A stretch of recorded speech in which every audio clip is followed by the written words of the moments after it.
want to focus on that reading from the epistle from Philippians. And Paul was writing, obviously, to the Philippian church. I think probably his last letter. So, as you can gather, he's pointing out what makes for a good church. It's difficult to find a really good church. It is. Believe you me, it is. Much less to find a perfect church. Some years ago, a couple from the church I was then serving took a trip to California during the summer holidays. And when they returned, they told me how they'd visited the most perfect church. To them, it was a lively, exciting, welcoming group of people with loads of children and programs going on for every age group in the church. There was something going on every day of the week, and the staff, wait for it, staff of almost 100 people, made sure that everyone found a sense of belonging. And she turned around and said to me, "Why can't we be more like that?" Seriously? Her idea of a perfect church included a church with a mountain of money, an army of paid staff, and a weekly schedule that wore me out just reading the Sunday newsletter that she brought back with her. It wasn't an audible response to her question, but I was thinking, well, for one thing, we're 99 people short of the paid staff to be more like that anyway. My wife's idea of the perfect church is a church where no one ever criticises the vicar. Others see a perfect church as a place where there's no fussing and fighting, a community free from political infighting. Sometimes the search for a perfect church boils down to the fact that the perfect church would be a place where people think like me, worship like me, and share my religious views. Of course, it may well be that the perfect church is a church that has the perfect vicar. Now, there's a tongue-in-cheek chain letter about the perfect vicar that occasionally surfaces via email, and it's on the internet, but this is one version.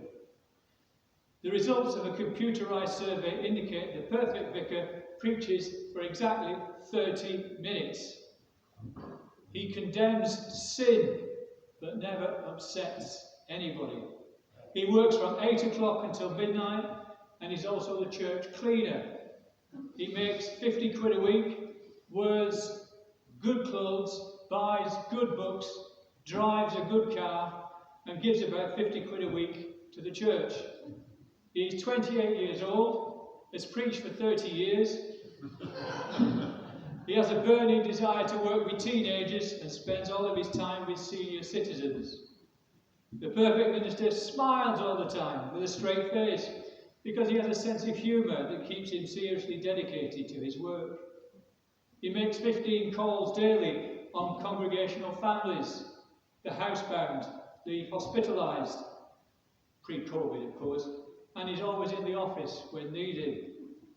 He does 30 funerals a week, 24 baptisms on a Sunday, and 12 weddings on a Saturday, with all the visiting, form filling and preparation classes, as well as organised chair the PCC, the standing committee, as well as attending the deanery synod, clergy chapter meetings and other diocesan courses.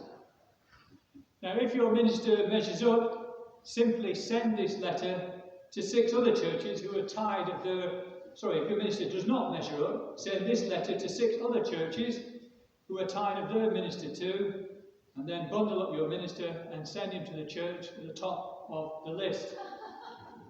In 1 week, you will receive 1,643 vicars, and one of them will be perfect. It says, have faith in the procedure. One church broke the chain and got its old vicar back in less than 3 weeks. So don't break the chain. So let's suppose there was a perfect church close enough for you to attend. what would you do? Would you worship there?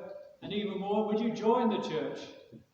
Again, there's a poem that's been around for some time, and I can't give you the author because it's just listed as author unknown.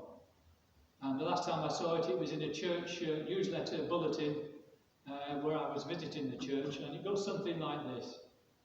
If you should find the perfect church without fault or smear, please don't join that church.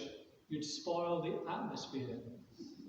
If you should find the perfect church where all anxieties cease, then pass it.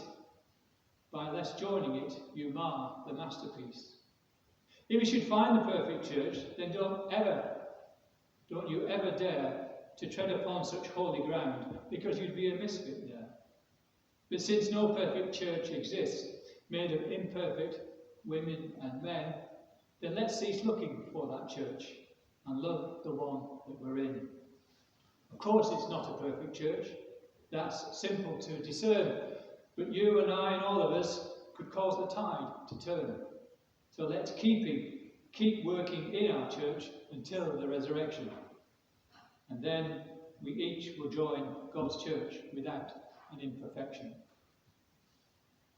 So we need to be aware of the temptation here to cop out by simply repeating the mantra, nobody's perfect and there are no perfect churches.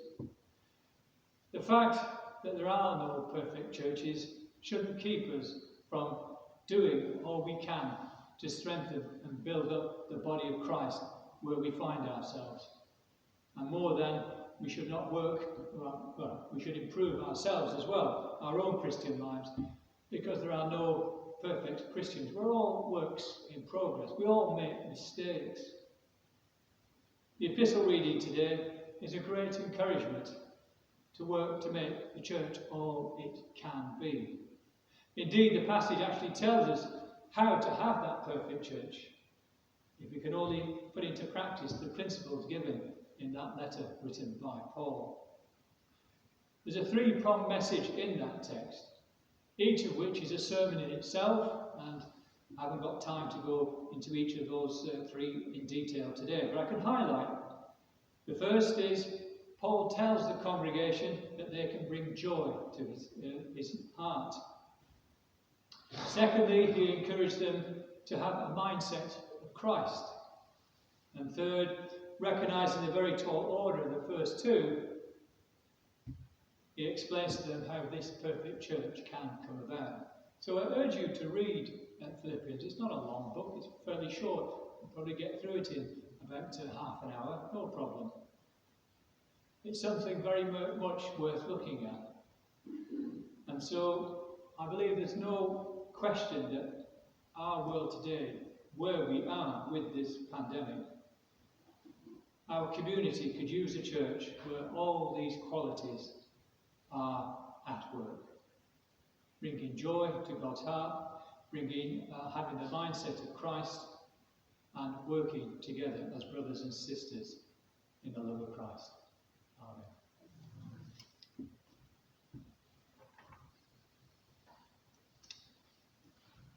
As well.